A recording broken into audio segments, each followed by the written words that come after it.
diusap kepalanya itu bukan berarti direndahkan, tetapi justru diberikan kasih sayang. Rasulullah itu mengusap kepala anak yatim.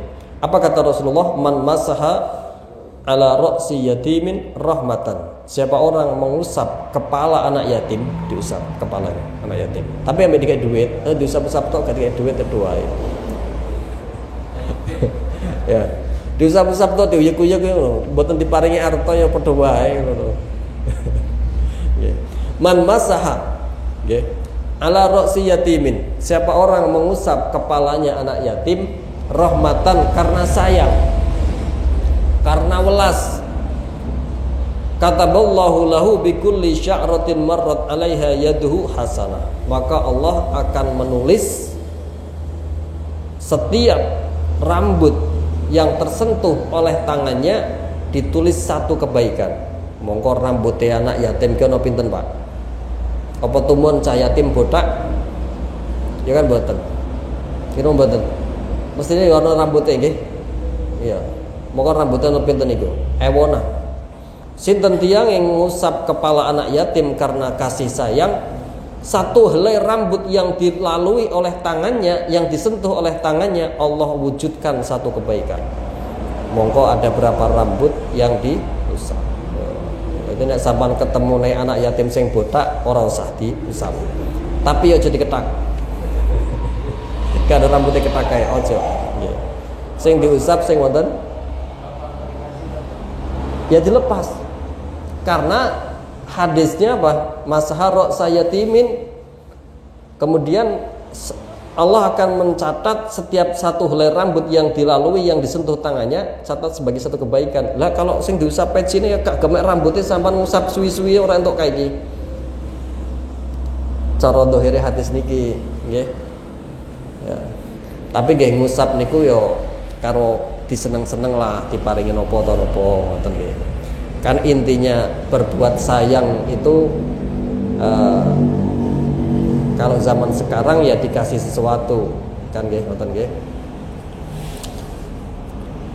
Apakah begitu toh? Wa maha anhu bikulli sya'ratin sayyi'ah.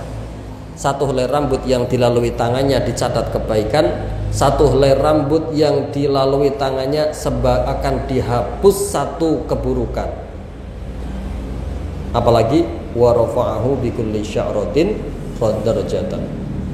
Setiap satu helai rambut yang dilaluinya pun akan menjadi, Allah menjadikan mengangkat derajatnya per helai rambut yang dilaluinya.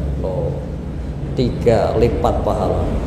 Satu helainya mengandung 3 lipat pahala. Satu helainya Allah tulis kebaikan, Allah hapus satu kejelekan, Allah angkat satu derajat. Itu baru satu helai rambut. Berarti engko jenengan lek tanggal 10 meh ngusap anak yatim, ngusape sing temenanan diuyek-uyek. Keri-keri sing ngusap jamaah sak masjid ana 100, sing diusap wong 17 tok mariku ngelu ngliyeng kabeh. Nggih. Yes, ngusape ngamale sunah tok mawon, les ngoten mawon. Terus diuyek-uyek. Lah mumet diusap wong sak masjid nggih. Sesuk maneh gak gelem teko. Lapo mumet. Niku Rasulullah sallallahu alaihi wasallam mengatakan begitu. Wa qala ta'ala li Daud an-nabi. Allah Subhanahu wa taala pernah mengucapkan hadis atau pernah dawuhi hadis qudsi atau pernah memberikan wahyu kepada Nabi Daud sallallahu alaihi wasallam. Apa kata Allah Subhanahu wa taala kepada Nabi Daud? Kun lil yatimi kal abi ar-rahimi. Wahai Daud, jadilah engkau kepada anak yatim itu laksana ayah yang penuh kasih sayang. Jadi Nabi Daud syariatnya sama dalam hal ini. Wa'lam annaka ma tazra' kadzalika tahsud. Ketahuilah seperti apa engkau menanam, seperti itulah yang akan engkau panen. Kata Allah Subhanahu wa taala kepada Nabi Daud. Wa qala sayyidina Daud alaihi salatu wasalam li rabbih. Nabi Dawud pernah berkata kepada Allah, pernah nanya kepada Allah Subhanahu wa taala. Ya Rabb, ya Ilahi, ma jazaa'u man ahsana ilal yatimi wal armalah. Nah, ini mending rondo-rondo mlebu. Nabi Dawud ya, jadi yang tadi yang entuk 70 rondo itu ternyata ada hadisnya juga. Jadi enggak hanya anak yatimnya yang perlu disantuni, emaknya yang rondo-rondo juga perlu dipikirkan. Ya, dipikirkan Pak. Kuotanya jaringan kan pasti muat.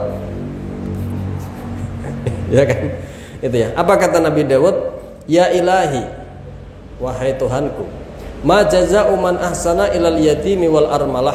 Apa imbalan kepada orang yang berbuat baik kepada anak yatim dan wal armalati dan poro rondo, para janda-janda. Masih elek tetap rondo, ojo dipilih-pilih. Ya. Ibtigha amardotik. Pak Ustadz, saya tetap berbuat baik tapi milih ya ibtigha amardatik, karena mencari ridhonya Allah Subhanahu wa taala. Qala, menjawab Allah Subhanahu wa taala kepada Nabi Dawud, jazaohu an udhillahu fi dhilli yauma la dhilla illa dhilli. An udhillahu fi dhilli yauma la dhilla illa dhilli, yaitu pahalanya orang yang berbuat baik kepada anak yatim dan para janda itu akan aku berikan naungan di dalam naunganku di hari tidak ada naungan apapun kecuali naunganku. Di hari kiamat itu nanti, di hari dibangkitkan, manusia telanjang semua, tapi nggak ada yang sadar dia telanjang. Matahari begitu dekat, keringat mengalir deras, ada sing sak polok, sak dengkul, sak budel, sak gulu, ono sing klelep. Tidak ada payung kecuali payungnya Allah Subhanahu wa ta'ala. Itu pahalanya orang yang di dunianya berbuat baik kepada anak yatim dan para janda. Mulanya tadi Pak Haji itu dihitung juga rondo dan 70. Ya benar juga sebenarnya. Saya nggak bisa komplain karena ternyata itu juga ada hadisnya. Ya. Tapi niatnya yaitu niatnya ibtigha amardotik, bukan niat yang lain ya. Gitu ya. Niatnya seperti itu.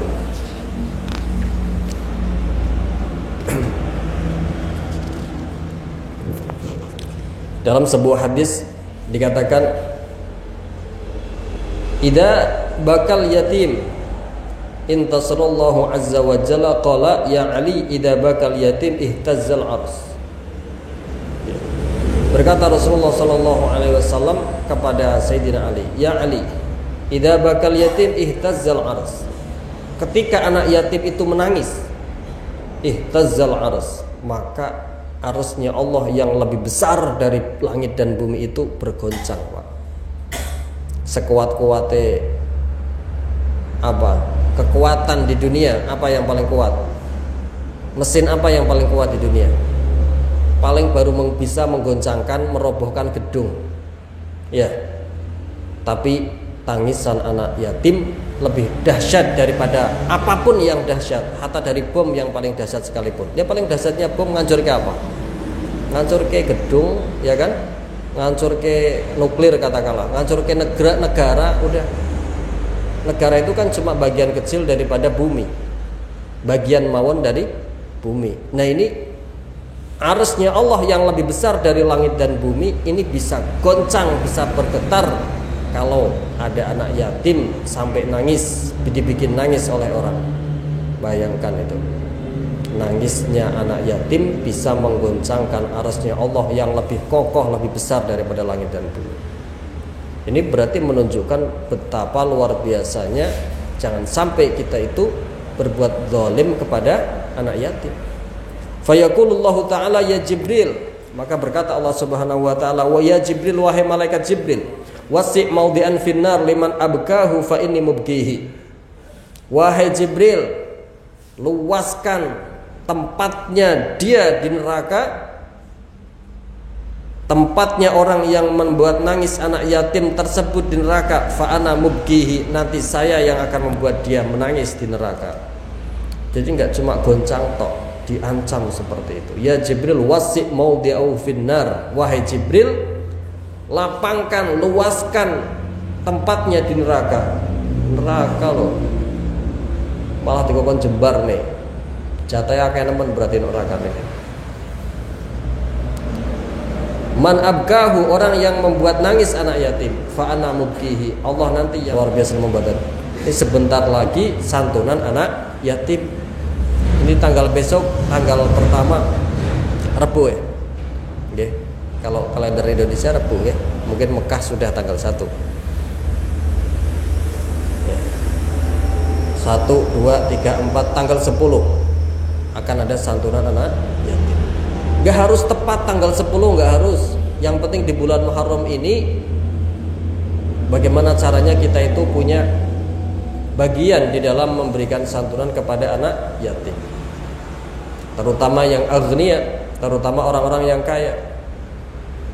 Kalau orang yang pas-pasan, kadang buat nafkah keluarganya aja kurang, ya kita enggak gimana juga. Tapi begitu istimewa juga kalau dia bisa menyisipkan sedikit hartanya, walaupun mungkin tidak kaya, untuk anak yatim karena mengejar pahala ini. Lebih khusus ketika orang-orang tersebut aghniyaul muslimin, maka lebih lagi khitabnya untuk ini. Tapi nggak harus aghnia, sekadar kemampuan. Orang kaya ya sekian, orang biasa ya sekian. Artinya ini adalah ladang pahala bagi kita di bulan Muharram ini, yaitu diantaranya memberikan santunan kepada anak yatim. Mari kita sebisanya untuk berlomba-lomba memanfaatkan ladang-ladang pahala yang Allah berikan.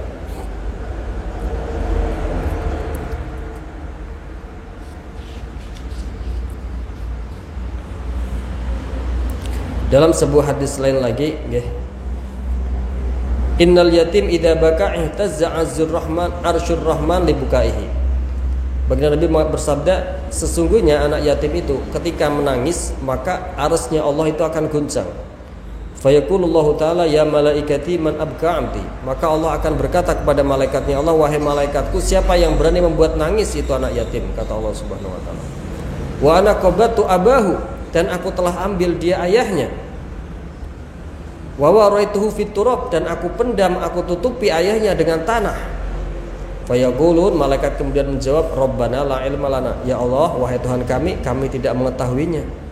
Fayaqulur Rabb, maka Allah Subhanahu wa taala berkata, Ishhadu liman ardahu an urdiyahu yaumal qiyamah. Saksikan wahai para malaikatku, siapapun yang memberikan senang hatinya orang yatim, hatinya anak yatim, saksikanlah aku akan membuat dia ridho, akan membuat dia pun senang di hari kiamat. Ya, kalau melihat hadis yang ini, kita yang merasa enteng ya alhamdulillah, yang enggak merasa enteng pun perlu berusaha sebisanya. Karena apa?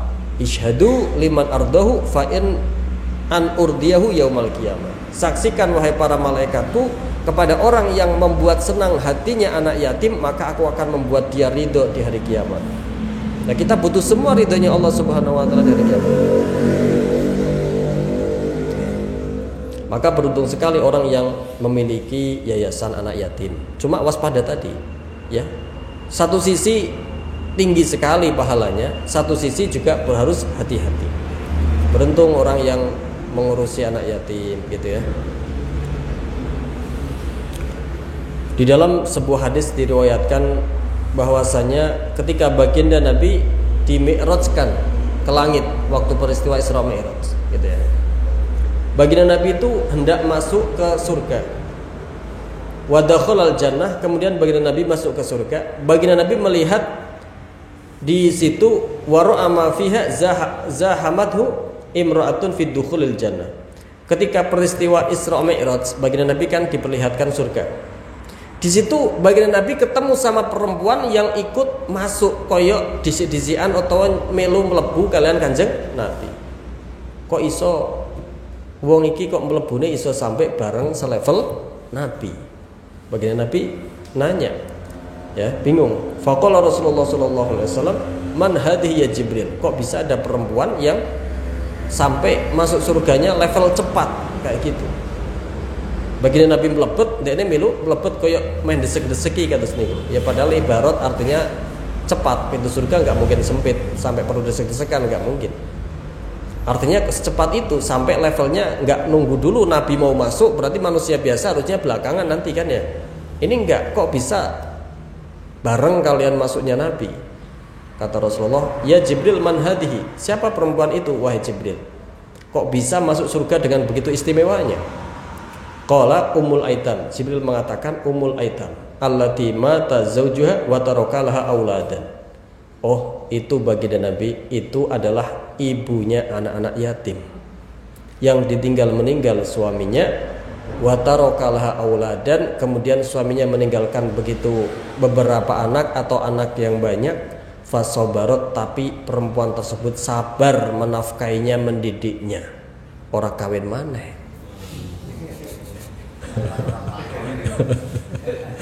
Ya, sabar. Oke.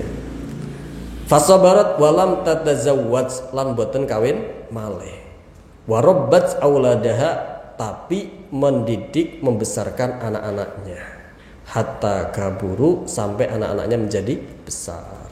Itu pahalanya luar biasa. Ada mbok rondo yang rela tidak nikah lagi demi membesarkan anaknya yang ditinggal mati ayahnya. Itu pahalanya luar biasa. Nanti ketika masuk surga mendapat keistimewaan grade A. Masuknya koyok-koyok sampai meh barengi poro nabi. Hatta zahamatu. Ini merupakan level darajah yang tidak pere-pere ya, yang istimewa luar biasa. Maka beruntung sekali orang-orang yang memberikan kebaikan atau memiliki andil di dalam berbuat baik kepada anak yatim, khususnya kalau tidak bisa sewaktu-waktu ya minimal 1 tahun sekali, yaitu di bulan Muharram gitu ya. Kemudian di samping santunan anak yatim di bulan Muharram itu ada keutamaan berpuasa. Seperti hadis yang tadi sudah saya angkat ya. Tidak ada puasa yang lebih utama setelah puasa Ramadan melebihi puasa di bulan Muharram. Itu hadis riwayat Imam Muslim. Artinya hadis sahih yang diriwayatkan oleh Imam Muslim. Dalam riwayat lain ya, baginda Nabi mengatakan, man shoma akhir yaumin min Dzulhijjah wa awwala yaumin minal Muharram ja'alallahu ta'ala lahu kafaratan 50 sanah. Dalam sebuah hadis lain di dalam kitab Kanzun Najah was Surur, ya ini mimbabi fadailul amal, keutamaan amal. Keutamaan amal itu hadisnya enggak harus sahih, enggak apa-apa. Kalau hukum hadisnya memang harus sahih. Dan jenengan itu jangan sinis ketika ada hadis doif, itu jangan sinis. Kalau hadis mungkar silahkan sinis. Kalau hadis doif, sifat doif itu nggak ada hubungan dengan matan hadis, itu sabda tetap sabdanya Rasulullah. Doif itu berhubungan dengan rawi hadis, hafalannya menurun karena sudah tua, karena kemampuan mengingatnya menjadi berkurang. Lalu hadis yang diriwayatkan oleh rawi yang seperti itu baru kena hukum doif. Tapi ucapannya masih 100% ucapannya Rasulullah Shallallahu Alaihi Wasallam. Kalau mungkar baru itu hadis maudhu, hadis buatan, baru sini silahkan. Ulama mengatakan hadis doif masih sah, masih boleh, tidak masalah digunakan sebagai dalil di dalam fadhailul a'mal. Tapi kalau hukum memang harus hadis sahih atau hasan. Di dalam sebuah hadis dikatakan, siapa orang puasa hari akhir dari Dzulhijjah, kapan? Besok. Wa awwala yaumin minal Muharram, dan hari pertama dari bulan Muharram, kapan? Kemisnya. Besok ini hari Selasa, hari terakhir. Hari pertamanya Rabu. Siapa orang puasa hari terakhir dari Dzulhijjah dan hari pertama dari bulan Muharram, apa katanya? Ja'alallahu ta'ala lahu kafaratan 50 sanah. Maka Allah akan menjadikan puasanya sebagai pelebur dosa selama 50 tahun. Maka Allah akan menjadikan puasanya sebagai pelebur dosa selama 50 tahun. Ya tentunya bukan dosa besar. Karena kalau dosa besar harus ada taubatun nasuh yang sesuai syarat-syaratnya yang sudah sering tak sebutkan itu. Oke. Wa shaumu yaumin minal Muharram bi shaumi 30 yauman. Puasa sehari dari bulan Muharram itu setara dengan 30 yauman, puasa 30 hari. Monggo yang mau puasa besok terakhir dari Dzulhijjah, Seninnya langsung awal dari Muharram, Selasa, Rabu, Kamis sampai 10 Syuro, itu dibuat puasa semuanya, maka lebih utama kalau kuat. Kalau enggak kuat ya besok, kemudian Rebo, kemudian 10 Muharramnya, atau 9 sama 10-nya. Imam Syafi'i menganjurkan 9 sama 10-nya. Syafi'iyah seperti itu ya. Atau minimalnya ya 10-nya tetap berpuasa. Besok kalau bisa puasa, tanggal 1 kalau bisa puasa. Ini ya, yang sehat, yang fisiknya bagus itu silahkan berpuasa. Kemudian sebenarnya kalau orang tersebut sedang tidak dalam keadaan sakit, itu Rasulullah mengatakan sumu tasihhu, puasalah maka kalian akan sehat. Ketika saya masih muda, masih usia ya masih bocah, kata saya ya namanya puasa itu makin lemes, kok tambah sehat itu bagaimana? Ternyata namanya anak kecil usia masih muda itu memang belum ada penyakitnya. Jadi efek dohirnya adalah lemes, namanya nggak makan, ya kan? Tapi orang yang usianya sudah 50, 40 atau 60 itu kan banyak. Ada apa? Kolesterol, ada darah tinggi, ada diabetes, ada asam urat, ada apa meneh? Lemak. Ya wes pembus pokoknya. Mah, ya. Tapi kalau mah itu kalau sedang kambuh memang dibuat puasa kurang efektif ya. Sembuhin dulu. Cuma selain mah, gitu ya, seperti kolesterol, darah tinggi, asam urat itu dibuat puasa berkurang, Pak. Itu yang dimaksud sumu tasihhu. Mungkin kerisnya kurang sakti, coba aja dengan puasa, langsung sakti. Ya. Kan kalau usia 50 mungkin sudah mulai menurun karena kekuatannya. Puasa sumu tasihhu. Karena makanan yang masuk malah terkontrol. Kalau sudah segitu kan makanannya perlu dikontrol. Nah, itu nggih, cara logikanya begitu. Wa qala al-Imam Ghazali rahimahullahu taala fil Ihya' an Nabi sallallahu alaihi wasallam annahu qala man shoma thalathata ayyamin min syahri haram al-khamis wal jumu'ah was sabt kataballahu ta'ala lahu ibadata sab'imi'ati sanah. Sab'imi'ati amin. Imam Ghazali dalam kitab Ihya' Ulumuddin mengatakan man shoma thalathata ayyamin min syahri haram. Siapa orang berpuasa 3 hari dari bulan haram. Termasuk bulan haram adalah Muharram, bulan mulia. Yaitu Kamis, Jumat, Sabtu berturut-turut. Kataballahu ta'ala lahu ibadata sab'i mi'ati amin. Maka Allah akan mencatatnya sebagaimana laksana ibadah 700 tahun. Ya walaupun ini adalah mungkin hadisnya tidak sahih, tetapi ini juga perkataan ulama yang tidak sembarangan sekelas Imam Ghazali, ulama ahli dzahir wal batin. Kalau jenengan lihat sekelas ulama besar zaman sekarang aja tidak bohong, apalagi sekelasnya Imam Ghazali mau bohong, bayangkan. Kalau jenengan tahu sekelasnya orang zaman sekarang aja yang soleh-soleh sering mimpi ketemu Rasulullah, bahkan seminggu mungkin bisa mimpi ketemu Rasulullah, apalagi sekelasnya Imam Ghazali mimpi ketemu Rasulullah, mungkin apa mboten? Ketika mimpi kemudian diajari ilmu ini, mungkin apa mboten? Ya. Kita sedang tidak membahas hadisnya, tapi ini adalah perkataan orang soleh sekelas Imam Ghazali. Lebih pantas kita ikuti ketimbang ya kan, ketimbang yang tidak sekelasnya Imam Ghazali, kan begitu. Gimana membadan? Ketimbang yang mengkritisinya, kan begitu. Gimana membadan? Nah, ini adalah jadi pada pertemuan kali ini ada 2 titik tekan yang saya tekankan. Yang pertama adalah berbuat baik kepada anak yatim. Yang kedua, kita upayakan di bulan Muharram ini ada puasanya. Karena tadi ulama menerangkan akan keutamaan-keutamaan berpuasa di bulan Muharram. Hadis yang sahihnya tadi di Sahih riwayatnya Imam Muslim itu, tidak ada puasa yang lebih utama setelah bulan Ramadan selain puasa di bulan Muharram. Itu sahih.